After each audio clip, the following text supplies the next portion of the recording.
A very good morning, students. Our session of auditing and corporate governance too. Now, as far as our previous session was concerned, in that we already discussed about the concept of dividend and divisible profit.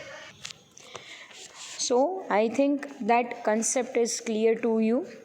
Now, in today's session, we are going to discuss about the difficulties in determinations of true profit. When the organization is calculated its profit, it is quite difficult to determine the actual realized profit in the organization because there are many terms through which the calculation will become difficult. So now in today's session we are going to discuss that difficulties at the time of determinations of true profit. The first one, that is depreciation on assets. Yes, it is really very difficult to make the calculation of depreciation on asset because we know that depreciation is our non-cash expenditures, and non-cash expenditures sometimes the organization is able to make a proper use of the assets and sometimes it is not possible for them. So it is very difficult to have the calculation of depreciation of asset because depreciation is our non-cash expenditures. Sometimes company make the maximum usages of the assets and sometimes there is only a normal usages of the assets are there. So if we are calculating the assets, means if we are calculating the depreciation on fixed assets, then the rates are fixed and the accounting principles. But in the case of current assets like stocks, like other, so it is quite difficult to make the clear calculations of depreciation. And when the expenditures are not clear, then it is quite difficult to get the actual realized net profit. The second one, that is the stock valuation. When the organization is engaged in any trading activity, at that time the valuation of stock is really very difficult because company is not able to know the actual realized value of their current stocks, because at the time of manufacturing the prices of the raw material, the prices of labors, they are different.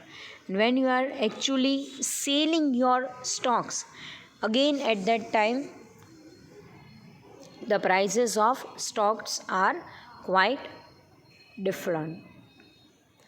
Third one, that is about valuation of liabilities. Here we are going to focus on our current liability. In current liability, the creditors are there, bills payables are there, bank overdraft is there, any current loan is there. If you are paying or if you are slowly and gradually paying your current liabilities, so but obvious your liability will be in a decreasing mode. But every time it is not possible that the company is going to make a proper segregation between the actual liability and the liability which is going to be there in the balance sheet. So the company is not able to judge their true profit on the basis of actual valuations of liabilities. Then after fourth one, that is the deferred revenue expenses. Yes, as we already know that there are certain expenses, they are deferred in the nature. So the benefits of that expenditures will be available for several years in the future. Means here that expenses you are having some kinds of expenses like advertisement, but actually that is not your expense, that is your investment, because in advertisement in near future you are realizing many benefits from your advertisement expenses. So when the organizations have many deferred revenue expenses, at that time it is very difficult to make the judgment about what is the actual cash outflow and what will be the near cash inflow.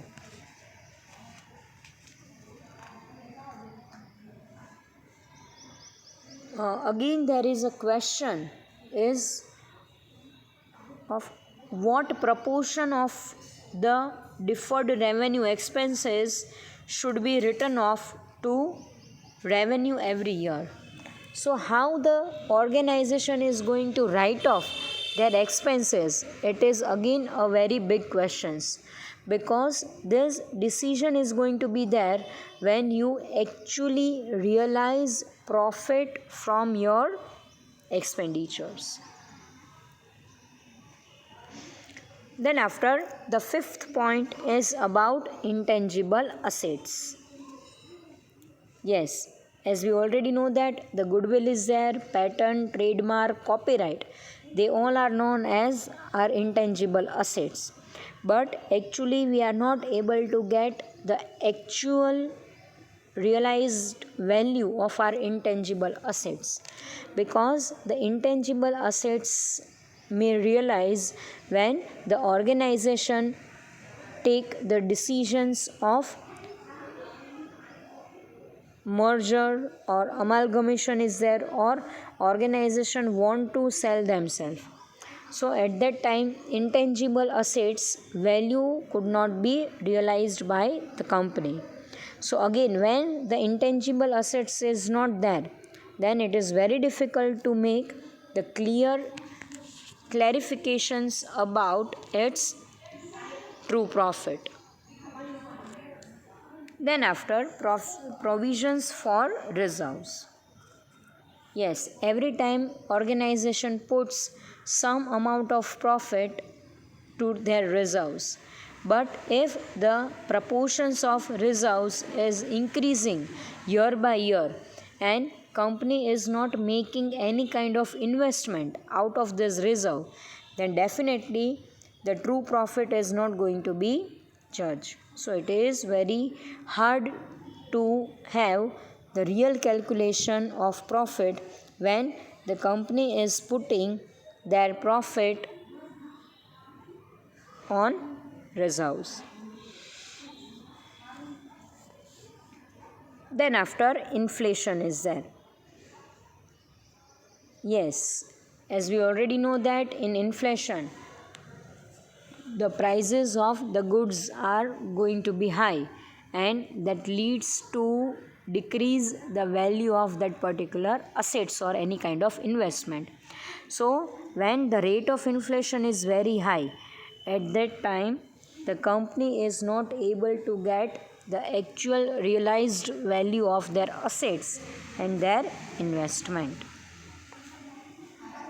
Then after, other problems. Yes, now other than this there are several problems like the actual calculations of liability, actual calculations of assets, and actual calculations of the trading activity.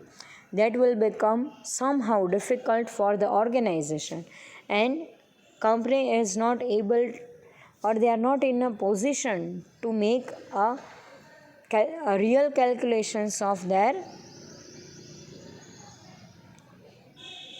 true profit. So these points are about difficulties in determining the true profit. Then after, the second point is the divisible profit. In the last session we already have a little bit introduction about the divisible profit. But now let's see the introduction part, that no clear definitions of the expression divisible profit is given in the Companies Act. Section 123 of the Companies Act laid down that the dividend shall be declared only out of the profit of the company arrived at after providing the depreciation. So, first and foremostly, it is required to calculate the depreciation. So, company is not liable to pay dividend out of its real profit.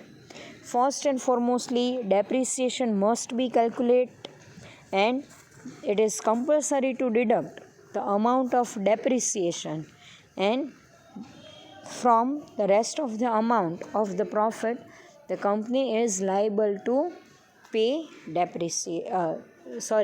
to pay the dividend. Then after, out of accumulated balance of profit of the earlier year remaining undistributed after provisions of depreciation is made. Here company is calculating the profit of the previous year.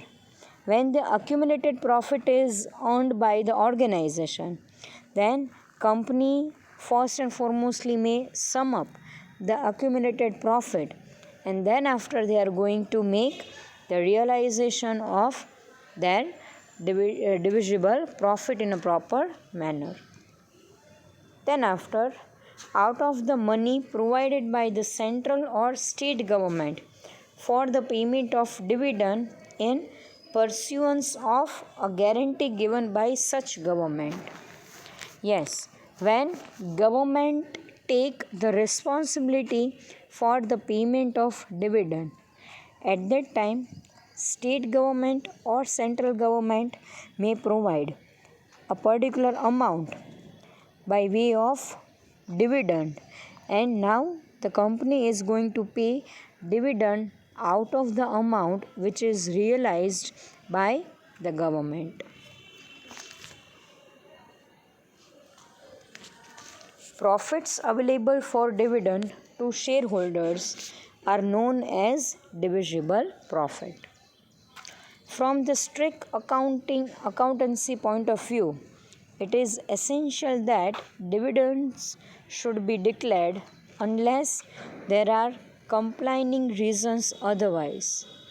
Only if profit remains after meeting all expenses, losses, depreciation on fixed as well as on fluctuating assets, taxation, writing off past losses, and after transferring at least legally minimum amount to reserves.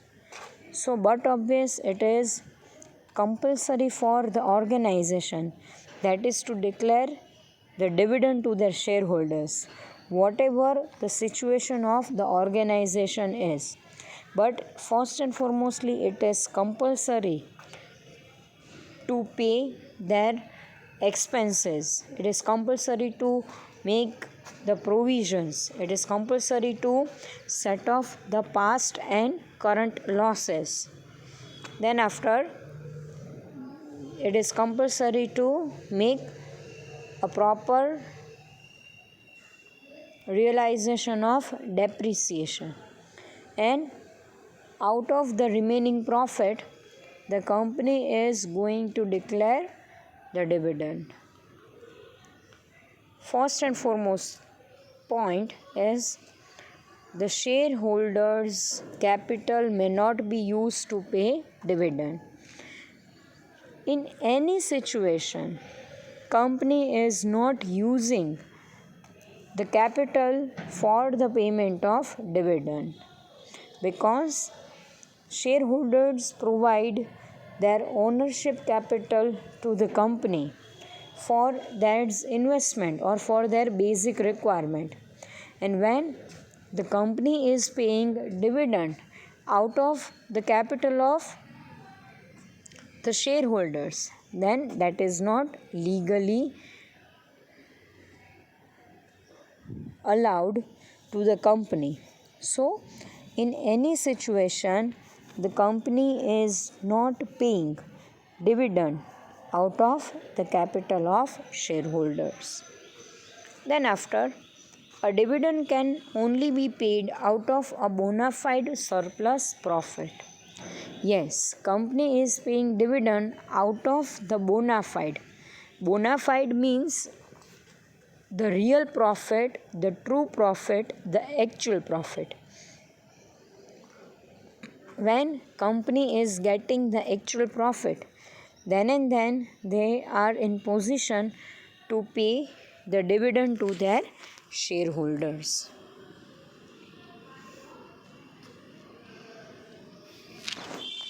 Then after, guiding principles in computing divisible profits. Now these principles are there in your book, so just have a look. It is not very much important, so just clear yourself about the guiding principles at the time of computing divisible profits.